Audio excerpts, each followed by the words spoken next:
केतरी सालन खां असांजो जेको मीरपुर माथल जो फैमिली पार्क है वो मुकम्मल तौर ते तबाह है। जंहिंजा जेके झूला वग़ैरह उहे भॻल आहिनि, जेको लाइटूं आहिनि उहे चोर पटिया आहिनि।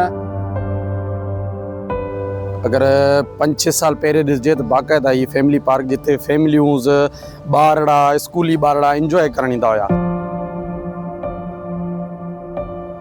बेहतरीन पार्क जो खंडा जो शिकार आहे। जी बिल्कुल, घोटकी ज़िलो हूँ तो केतरानी मसलन के वार चढ़िया लाइ हितां जा जेके आम शहरी आहिनि उहे बुनियादी सहूलतनि खां महरूम आहिनि। ॻाल्हि कजे घोटकी ज़िले के मुख़्तलिफ़ शहरनि में क़ाइम जेके पब्लिक पार्क आहिनि उहे इंतज़ामिया जी बेध्यानी सबब हिन टाइम उजड़ी चुका आहिनि। ऐं हिन वक़्तु मौजूद आहियां घोटकी ज़िले के डिस्ट्रिक्ट हेडक्वार्टर शहर मीरपुर माथेलो में। ही मीरपुर माथेलो जो फैमिली पार्क है जो इंतज़ामिया जी बेध्यानी सबब हिन टाइम मुकम्मल तौर ते उजड़ी चुका है। वीरानी जो देख ॾेई रहियो है। इते टुटल बेंचूं, भगल झूला ऐं हर तरफ गंदगी जेका है इंतज़ामिया जी बेध्यानी जो खुलियल सबूत आहिनि।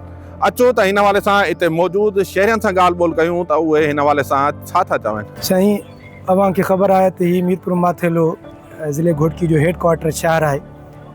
ऐं ही पार्क कुछ साल पहिरियां बाक़ायदा फैमिली जे लाइ हिकु शहर जी आवाम जे लाइ फैमिली जे लाइ हिकु बहितरीन सैर तफ़रीह जो मौक़ो फराहम कंदो हुयो। लेकिन अॼु ये हालत ॾिसी के तमामु ॾाढो ॾुख पहुचे थो त ॾिसो इन ज़िम्मेदार दोस्तनि जूं इंतज़ामिया जी नाअहली सुस्ती चइजे जो बिल्कुलु तव्हां सम्झो था कि ख़तमु छबर वग़ैरह सभु शइ को सिस्टम कोन, को पार्क हिते हुयो ई कोन। त मां मुतालबो कयां थो ज़िले इंतज़ामिया खां ऐं म्यूनसिपल कमेटी जी चेयरमैन साहब के त ख़ुदा रा कुझु राम कयो, पंहिंजी ज़िम्मेदारी जो हक़ अदा कयो। ही आवाम जे लाइ फैमिली जे लाइ हिकु बहितरीन सैर तफ़रीह जे लाइ घुमण शाम जे टाइम ये ईंदा हुआ, हिते ॿार अची करे फ़ाइदो वठंदा हुआ। तो उनके फिलफोर बहाल कयो वञे ऐं जेकी भी इनमें कमी कोताहियूं सुस्तूं थियनि उनजो मुहासिबो थिए, एहतसाब थिए। एक वॾी जदोजहद सां महिनत सां मीरपुर माथेलो जे शहरनि जे लाइ फैमिली जे लाइ ॿारनि जे लाइ हिकु सुठो पार्क मुहैया कयो वियो। चंद साल अॻु में किरोड़नि रुपयनि ते ख़र्च थिया, लेकिन अॼु इहो पार्क जेको आहे बदहाली जो शिकार आहे, खंडरात जो शिकार आहे। उनजी सबब ऐं वजह इहा आहे त वॾेरनि जी पाण में वेड़ जे करे अॼु ही बहितरीन पार्क जो खंडरात जो शिकार आहे। चवंदा आहिनि विड़नि सां बूटनि पटिजनि बूटा, अॼु विड़नि पाण में था, लेकिन ही अॼु खंडरात जो शिकार थियल आहे। असां DC साहब को ख़ुसूसन मुतालबो कंदासीं तव्हां वटि CSR जो फंड भी आहे ऐं उन फंड जे थ्रू अवां ही बिल्कुलु पार्क के बहाल करायो ताकि असांजे ॿारनि जे लाइ, फैमिली जे लाइ ऐं अहले इलाइक़ा जे लाइ हिकु सुठो माहौल फ़राहम थी वञे।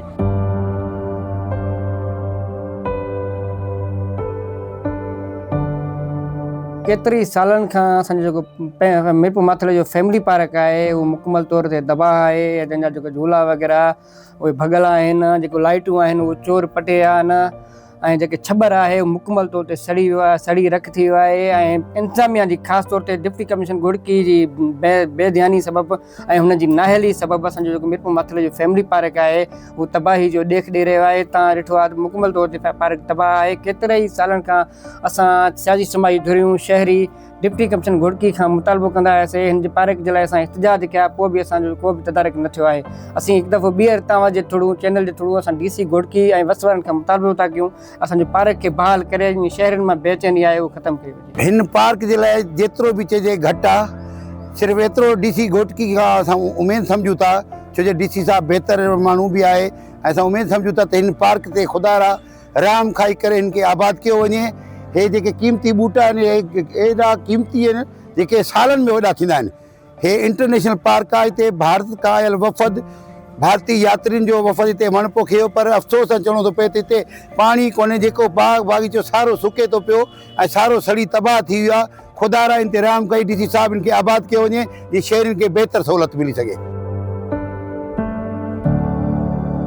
DC साहब के अख पटण घुर्जे त ही फैमिली पार्क आहे वाहिद फैमिली पार्क हुयो जेको मस्तु ठहियो हुयो मीरपुर माथेलो में। हिकिड़ी घुमण फिरण जे लाइ, हिकिड़ो वेहण जे हिसाब सां, इंजॉय करण जे हिसाब सां माॻ हुयो, उहो बि तबाह थी चुको आहे। सो हथ ॿधीअ सां इंतज़ामिया खे अर्ज़ु कयूं था त बाबा ही जेको फैमिली पार्क आहे हिन खे हिकु दफ़ो ॿीहर बहाल कयो वञे जीअं फैमिलीज़ ॿारड़ा स्कूल हिते अची इंजॉय करे सघनि, वेही सघनि। सो असां पुरज़ोर जेको आहे अपील कयूं था ज़िले इंतज़ामिया खे त बाबा ही जेको फैमिली पार्क आहे इन खे हिकु दफ़ो ॿीहर बहाल कयो वञे। हिकु वक़्तु जो ख़ूबसूरत तफ़री माग हिन टाइम बेहाली जी कहानी बणिजी चुको आहे। शहरियनि मायूसी जो इज़हार कंदे चयो आहे त बार बार ज़िले इंतज़ामिया खे शिकायत करण बावजूदि ज़िले इंतज़ामिया को बि जोगा क़दम न आहिनि खया। उन्हनि मुतालबो कयो आहे ज़िले इंतज़ामिया खां त फौरी तौर ते हिन पार्क खे बहाल कयो वञे जीअं ही पार्क मुकमल तबाही खां बची सघे। जाफ़र शेख, सिंध वॉइस, घोटकी।